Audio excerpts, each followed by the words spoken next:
So if MrBeast uploaded a video of him just eating cereal for 10 minutes, would you watch it? So this might seem like a very odd and specific question, and on one hand, it is. But it's actually an old YouTube experiment that was done over 10 years ago, and I think looking at it today gives us a really interesting perspective on how YouTube has changed over the years.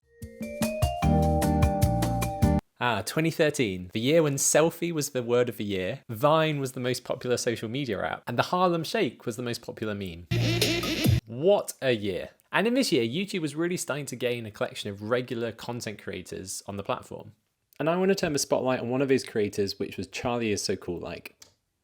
That was a terrible edit. I'm not sure if you've heard of them before, but they were the first UK YouTuber to hit 1 million subscribers, which we're well on the way to. So Charlie one day received a comment that said this: "Charlie, you could literally make a video of you eating cereal for 10 minutes, not saying anything, and I would still watch all of it and enjoy it."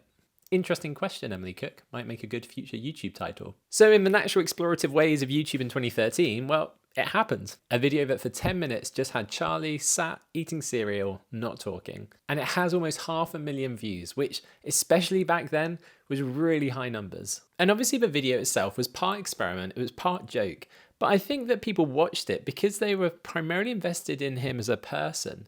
And also the video itself being released shared something about his character. So what's all of this got to do with MrBeast and YouTube today? Now, I don't know if you would watch MrBeast eating cereal for 10 minutes, but I doubt that many would. And especially few would watch it all the way through. And you might say that admittedly he's done lots of similar things like counting to 100,000 or saying Logan Paul 100,000 times. But both of those things were grounded in spectacle. Pretty odd spectacles, but spectacle nonetheless. But there's nothing extraordinary about him eating a bowl of cereal. In fact, oddly, I can imagine all the different titles it would probably be instead. Eating 1,000 bowls of cereal, eating a bowl of cereal upside down, eating a bowl of cereal in space, eating a bowl of cereal in the zoo. That one wasn't that exciting. Not quite sure why that one came to mind. So this leads to my question of YouTube in 2023. What's more important, content or character? Because I think in the very early days of YouTube, everything was very much driven by character.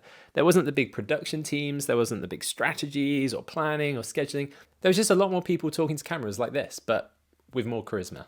And I think as a result, everyone got to know people more through the platform, rather than the direction it seems to travel now. For example, if you take the latest MrBeast video, which is Lamborghini versus Shredder. Now, I don't want to judge it before I click on it, but I really doubt we're going to learn much about him as a person through that video. And in fairness, you might not have learned very much about me in watching this video, but it might be because I feel sucked into the same culture of trying to deliver some content, which is actually a bit detached from me. But at least you know that I lie down when I'm deep in thought.